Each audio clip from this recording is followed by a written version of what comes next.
ചിമമാങ്കന്റെ എങ്കോസി അദീച്ചിയുടെ രണ്ട് വ്യത്യസ്ത പുസ്തകങ്ങൾ ഞാനും ഗായത്രിയും മുൻപ് പരിചയപ്പെടുത്തിയിരുന്നില്ല. എന്താണ് ഫെമിനിസം എന്നും നമ്മൾ എങ്ങനെയാണ് ഫെമിനിസ്റ്റ് ആകുന്നതെന്നുമൊക്കെ വളരെ സിമ്പിളായി ചെറിയ പുസ്തകങ്ങളായി അവ എഴുതി വെച്ചിട്ടുണ്ടായിരുന്നു. ആ പുസ്തകങ്ങൾ നമ്മൾ പരിചയപ്പെടുത്തിയിരുന്നു. അന്ന് ഞാൻ പറഞ്ഞിരുന്നു, ഫെമിനിസം എന്താണ് എന്ന് ആധികാരികമായി പറയാൻ അല്ലെങ്കിൽ ആധികാരികമായി മനസ്സിലാക്കാനുള്ള പുസ്തകമല്ല ഇത്. അതിലേക്കുള്ളൊരു ആദ്യത്തെ ചുവട് എന്ന രീതിയിൽ മാത്രമേ ഈ പുസ്തകത്തെ കാണാവുള്ളൂ എന്നന്ന് പറഞ്ഞിരുന്നു. ഇന്ന് നമ്മൾ പറയാൻ പോകുന്നത് ഈ ഫെമിനിസം എന്താണെന്നും ഫെമിനിസത്തിന്റെ ഒരു ചരിത്രം പ്രത്യേകിച്ച് കേരളത്തിന്റെ പശ്ചാത്തലത്തിൽ എങ്ങനെയാണെന്നും ഒക്കെ കാണിച്ചു തരുന്ന ആധികാരികമായുള്ള ഒരു പഠനമാണ്.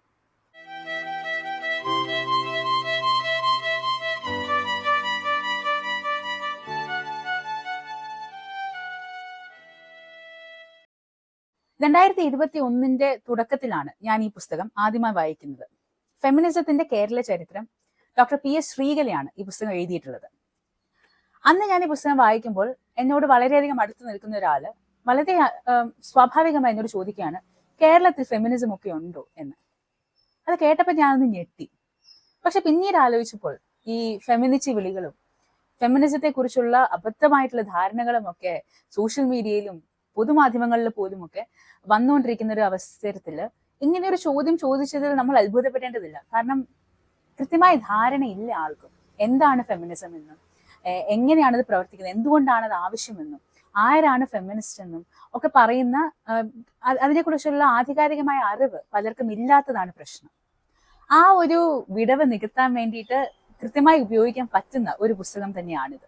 പലപ്പോഴും നമ്മുടെ നാട്ടിൽ നമ്മൾ കേൾക്കുന്ന ഒരു കാര്യമാണ്, ഫെമിനിസം എന്നത് ഒരു വെസ്റ്റേൺ കൺസ്ട്രക്റ്റ് ആണ്, പാശ്ചാത്യ നാടുകളിലുള്ള ഒരു സംഭവം, ഇവിടെ പുരോഗമനം തലയ്ക്ക് പിടിച്ച കുറെ ആളുകൾ ഇവിടെ എന്തൊക്കെയോ കാട്ടിക്കൂട്ടാൻ വേണ്ടി ശ്രമിക്കുന്നു എന്നൊക്കെയാണ് ഫെമിനിസത്തെ കുറിച്ച് നമ്മൾ പൊതുവായി സോഷ്യൽ മീഡിയയിലൊക്കെ കാണുന്ന ഒരു കാര്യം. എന്നാൽ യഥാർത്ഥത്തിൽ എന്താണ് ഫെമിനിസം എന്നും കേരളത്തിലെ അതിന്റെ ചരിത്രം എന്താണെന്ന് മനസ്സിലാക്കിയാൽ തീരാവുന്നത്ര അബദ്ധമേ ആ ഒരു പറച്ചിലിനുള്ളൂ.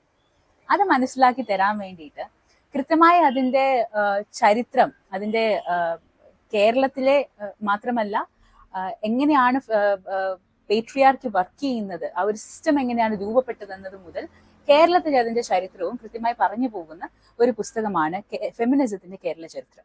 ഈ പുസ്തകത്തിന്റെ ആദ്യത്തെ അധ്യായം വരുന്നത് സ്ത്രീ പദവിയുടെ ചരിത്ര പശ്ചാത്തലം എന്നുള്ളതാണ്.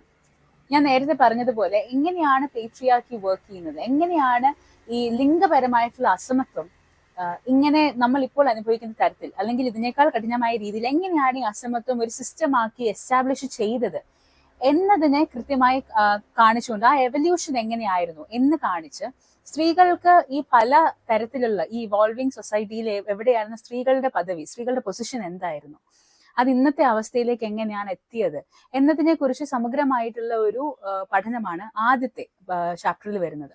അതിനുശേഷം ഇങ്ങോട്ട് നമ്മുടെ നാട്ടിൽ നമ്മൾ സ്ത്രീ മുന്നേറ്റങ്ങൾ അല്ലെങ്കിൽ ഫെമിനിസ്റ്റ് മുന്നേറ്റങ്ങളായിട്ട് കാണാൻ യാതൊരുവിധ സാധ്യതയും ഇല്ലാതിരുന്ന, അല്ലെങ്കിൽ നമ്മുടെ പൊതുബോധത്തിലും നമ്മുടെ ഒരു മനസ്സിലാക്കലിലും അതൊരു സ്ത്രീ മുന്നേറ്റമായി നമ്മൾ കണ്ടിട്ടില്ലാത്ത തരത്തിലുള്ള കാര്യങ്ങൾ എങ്ങനെയാണ് കൃത്യമായി ഫെമിനിസ്റ്റ് മൂവ്മെന്റ് ആയി രേഖപ്പെടുത്താൻ സാധിക്കുന്നത് എന്നും ശ്രീകല ടീച്ചർ എഴുതി വെച്ചിട്ടുണ്ട്. ഇതിൽ ശ്രദ്ധേയമായ ഒരു കാര്യം എന്താണെന്ന് വെച്ചാൽ, എന്നെ ഏറ്റവും കൂടുതൽ ആകർഷിച്ച ഒരു കാര്യം എന്ന് വെച്ചാൽ, ഫെമിനിസം എന്നത് സ്ത്രീകൾക്ക് വേണ്ടി സ്ത്രീകൾ മാത്രം നടത്തുന്ന ഒരു പോരാട്ടമാണ് അല്ലെങ്കിൽ ഒരു ആശയമാണ് എന്ന മിഥ്യാധാരണ തെറ്റാണെന്ന് കൃത്യമായി സ്ഥാപിച്ചുകൊണ്ട് തന്നെയാണ് ഈ പുസ്തകം മുന്നോട്ട് പോകുന്നത്. നമ്മുടെ നാട്ടിലെ സ്ത്രീകളുടെ ജീവിതം, അവരുടെ അന്തസ്സുള്ള ജീവിതത്തിന് വേണ്ടി അവരുടെ നിലവിലെ സാഹചര്യങ്ങൾ മാറ്റിയ പല മുന്നേറ്റങ്ങളും പലപ്പോഴും സ്ത്രീകളായിരുന്നില്ല നയിച്ചിരുന്നത്. സ്ത്രീകൾ അതിൽ ഉൾപ്പെട്ടിട്ടുണ്ടെങ്കിൽ പോലും അത് ചിലപ്പോൾ നയിച്ചത് ഒരു പുരുഷനായിരുന്നിരിക്കാം. അങ്ങനെ നോക്കുമ്പോൾ നമ്മുടെ നവോത്ഥാന നായകരെല്ലാവരും തന്നെ ഫെമിനിസ്റ്റുകളായിരുന്നു. അവരുടെ അന്നത്തെ കാലഘട്ടത്തിൽ, അന്നത്തെ സാഹചര്യത്തിൽ, അന്നത്തെ പൊതുബോധത്തിൽ നിന്ന് ചിന്തിക്കുമ്പോൾ പലതരത്തിലുള്ള ലിമിറ്റേഷൻസ്, പലതരത്തിലുള്ള റെസ്ട്രിക്ഷൻസ് അവർക്ക് ഉണ്ടായിരുന്നിരിക്കാം. പക്ഷെ അതിനെയെല്ലാം ഓവർകം ചെയ്തുകൊണ്ട്, അതിനെല്ലാം തരണം ചെയ്തുകൊണ്ട് തന്നെ അവർ മുന്നോട്ട് വെച്ച ആശയങ്ങൾ, അവർ നടത്തിയ പോരാട്ടങ്ങൾ, അവർ സംഘടിപ്പിച്ച രീതി, ഇതെല്ലാം തന്നെ ഫെമിനിസം, കേരളത്തിലെ ഫെമിനിസം തന്നെയാണ് കാണിക്കുന്നത് എന്ന് വസ്തുതാപരമായി ശ്രീകല ടീച്ചർ ഈ പുസ്തകത്തിൽ എഴുതിയിട്ടുണ്ട്. ഇങ്ങനെ നവോത്ഥാന കാലം മുതൽ നവോത്ഥാന കാലത്തെ കുറിച്ച് പറഞ്ഞ് പിന്നീട് അങ്ങോട്ട് നമ്മുടെ ചരിത്രത്തിൽ, നമ്മുടെ സാംസ്കാരിക മേഖലയിൽ, നമ്മുടെ സാഹിത്യ മേഖലയിൽ, കലാപരമായ മേഖലയിൽ, രാഷ്ട്രീയപരമായ മേഖലയിൽ, ഇങ്ങനെ എല്ലായിടത്തും സ്ത്രീകളുടെ മുന്നേറ്റങ്ങളും അല്ലെങ്കിൽ സ്ത്രീകളുടെ ജീവിതത്തിന്റെ ഗതി തന്നെ മാറ്റിയിട്ടുള്ള തരത്തിലുള്ള സമരങ്ങൾ, മുന്നേറ്റങ്ങൾ, ഇതെല്ലാം നേതൃത്വം നൽകിയ ആളുകൾ, അതിൽ ഉൾപ്പെട്ടിട്ടുള്ള ആളുകൾ, ഇങ്ങനെ പല കാര്യങ്ങളും അനലൈസ് ചെയ്തുകൊണ്ട് എങ്ങനെയാണ് ഫെമിനിസം കേരളത്തിൽ ഉണ്ടായിട്ടുള്ളത്, എങ്ങനെയൊക്കെയാണ് അത് നിലനിന്നിട്ടുള്ളത്, ഏതൊക്കെ രീതിയിലാണ് അത് മുന്നോട്ട് പോയിട്ടുള്ളത് എന്നൊക്കെ കാണിച്ചു തരുന്ന ഒരു പുസ്തകം എന്ന നിലയിൽ ഫെമിനിസം പഠിക്കാൻ വേണ്ടി മാത്രമല്ല, കേരളത്തിന്റെ തന്നെ ചരിത്രം മനസ്സിലാക്കുവാൻ വേണ്ടി ഏറ്റവും നന്നായി ഉപയോഗിക്കാൻ പറ്റുന്ന ഒരു പുസ്തകം തന്നെയാണിത്. അതായത് ഫെമിനിസത്തിന്റെ കേരള ചരിത്രം എന്ന പേരിൽ ഇവിടെ എഴുതി വെച്ചിരിക്കുന്നത് ഫെമിനിസത്തിന്റെ മാത്രമല്ല, കേരളത്തിന്റെ തന്നെ ഒരു ചരിത്രമാണ്. ആ ചരിത്രത്തിന് ഒരു പ്രത്യേകത കൂടിയുണ്ട്. പൊതുബോധത്തിൽ നിലനിൽക്കുന്ന അല്ലെങ്കിൽ മുഖ്യധാരയിൽ നിലനിൽക്കുന്ന ചരിത്രത്തിൽ നിന്ന് വ്യത്യസ്തമായി പലപ്പോഴും നമ്മൾ വിട്ടുകളഞ്ഞിട്ടുള്ള അല്ലെങ്കിൽ നമ്മൾ അന്വേഷിക്കാൻ ശ്രമിച്ചിട്ടില്ലാത്ത, നമ്മൾ അന്വേഷിക്കാൻ മെനക്കെട്ടിട്ടില്ലാത്ത ചരിത്രമാണ്, ആ ചരിത്രവും കൂടിയാണ് ഈ പുസ്തകത്തിൽ പറയുന്നത്. കേരളത്തിൽ ഫെമിനിസം ഇല്ല, ഫെമിനിസ്റ്റ് മുന്നേറ്റങ്ങൾ ഉണ്ടായിട്ടില്ല എന്നൊക്കെ പറയുന്ന തിയറിറ്റീഷ്യൻസും അവരുടെ ഫാൻസും ഒക്കെ ഈ പുസ്തകം വായിക്കുന്നത് നന്നായിരിക്കും.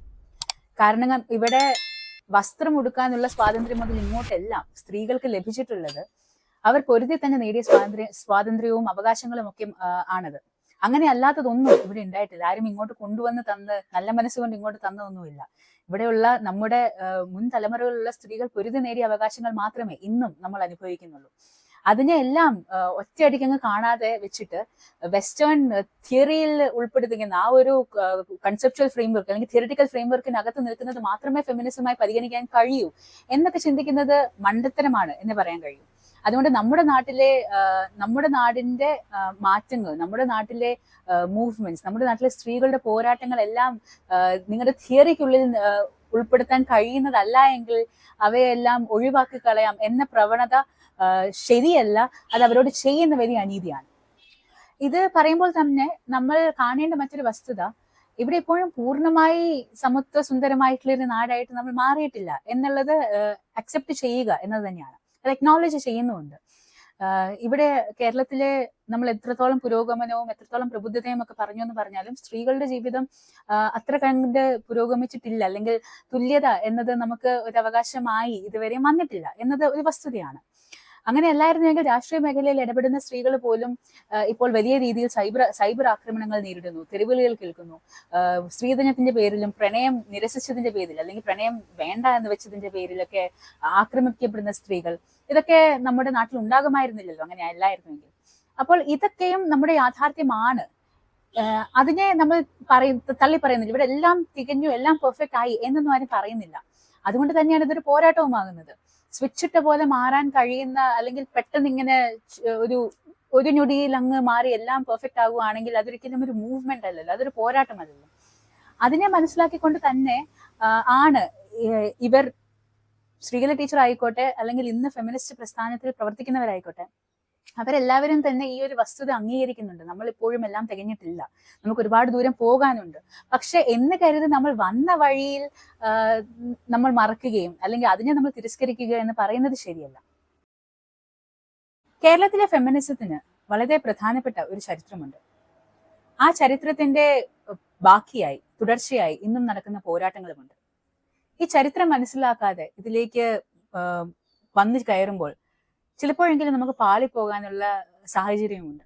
അതുകൊണ്ട് തന്നെ ഈ ചരിത്രം കൃത്യമായി പഠിക്കുക, മനസ്സിലാക്കുക എന്നുള്ളത് നമ്മൾ എല്ലാവരും ചെയ്യേണ്ട കാര്യം തന്നെയാണ്. അങ്ങനെ ഈ ചരിത്രം മനസ്സിലാക്കുവാൻ, കേരളത്തിന്റെ ചരിത്രം മനസ്സിലാക്കുവാൻ, മുഖ്യധാര മറന്നുപോയിട്ടുള്ള അല്ലെങ്കിൽ മനഃപൂർവ്വം അവഗണിച്ചിട്ടുള്ള പല ആളുകൾ, പല പേരുകൾ, പല സംഭവങ്ങൾ, പല ജീവിതങ്ങൾ, ഇവയൊക്കെ മനസ്സിലാക്കുവാൻ വേണ്ടി ഉപയോഗിക്കാൻ കഴിയുന്ന ഒരു പുസ്തകമാണിത്. എന്ന നിലയിൽ ഈ പുസ്തകം നിങ്ങൾ എല്ലാവരും വായിക്കുക. ഫെമിനിസം താല്പര്യമുള്ളവർ മാത്രമല്ല, കേരളത്തിന്റെ ചരിത്രം എന്താണ് എന്ന് കൃത്യമായി മനസ്സിലാക്കുവാൻ ആഗ്രഹിക്കുന്നവർ നിങ്ങൾ ഈ പുസ്തകം വായിക്കുക. നിങ്ങൾക്ക് തീർച്ചയായും ഇതൊരു നല്ല അനുഭവമായിരിക്കും. ഒരു റെഫറൻസ് ബുക്ക് എന്ന നിലയിൽ മാത്രമല്ല, ഒരു ലേഷർലി റീഡിങ്ങിന് പോലും സഹായിക്കുന്ന തരത്തിലാണ് ഇതിന്റെ ഭാഷ വരുന്നത്. അതുകൊണ്ട് തന്നെ വെറുതെ കാര്യങ്ങൾ അറിയുവാൻ ആഗ്രഹിക്കുന്നവർക്കും അങ്ങനെയും, എന്നാൽ ഒരു റെഫറൻസ് ഉദ്ദേശത്തിൽ തന്നെ വായിക്കാൻ ആഗ്രഹിക്കുന്നവർക്ക് അങ്ങനെയും വായിക്കാൻ കഴിയുന്ന ഒരു മികച്ച പുസ്തകം തന്നെയാണിത്. അതുകൊണ്ട് എല്ലാവരും ഇത് വായിക്കുക. മാതൃഭൂമി ബുക്സ് ആണ് പുറത്തിറക്കിയിരിക്കുന്നത്. മാതൃഭൂമി ബുക്സിന്റെ സ്റ്റാളുകൾ നിങ്ങൾക്ക് ഇത് ലഭ്യമായിരിക്കും. ഇങ്ങനെ മറ്റെന്തെങ്കിലും വിഷയങ്ങൾ പരിചയപ്പെടുത്തുന്ന പുസ്തകങ്ങൾ നിങ്ങൾക്ക് അറിയണം, അല്ലെങ്കിൽ അങ്ങനെ ഒരു പുസ്തകത്തേക്ക് പരിചയപ്പെടണമെന്ന് ആഗ്രഹിക്കുന്നുണ്ടെങ്കിൽ ആ പുസ്തകത്തിന്റെ പേരുകൾ കമന്റ് ചെയ്യുക. ആ പുസ്തകങ്ങൾ നമ്മൾ വായിച്ച് അവ നിങ്ങൾക്ക് പരിചയപ്പെടുത്തി തരുന്നതായിരിക്കും. വീണ്ടും ഇതുപോലെ ഉള്ള വീഡിയോസ് കാണുവാൻ വേണ്ടി നമ്മുടെ ചാനൽ സബ്സ്ക്രൈബ് ചെയ്യുക. നമ്മുടെ വീഡിയോസ് ഇഷ്ടപ്പെടുന്നുണ്ടെങ്കിൽ അവ ലൈക്ക് ചെയ്യുക, ഷെയർ ചെയ്യുക. ആ സബ്സ്ക്രിപ്ഷൻ ബട്ടൻ്റെ അടുത്തുള്ള ബെൽ ബട്ടൺ കൂടി ഞെക്കുകയാണെങ്കിൽ നമ്മുടെ വീഡിയോസ് അപ്ലോഡ് ചെയ്യുമ്പോൾ തന്നെ നിങ്ങൾക്ക് നോട്ടിഫിക്കേഷൻ വരും. അങ്ങനെ ആ വീഡിയോസ് ഒക്കെ മിസ്സാകാതെ നിങ്ങൾക്ക് കാണാനും കഴിയും. കൂടുതൽ പുസ്തകങ്ങളുമായി നമുക്ക് വീണ്ടും കാണാം.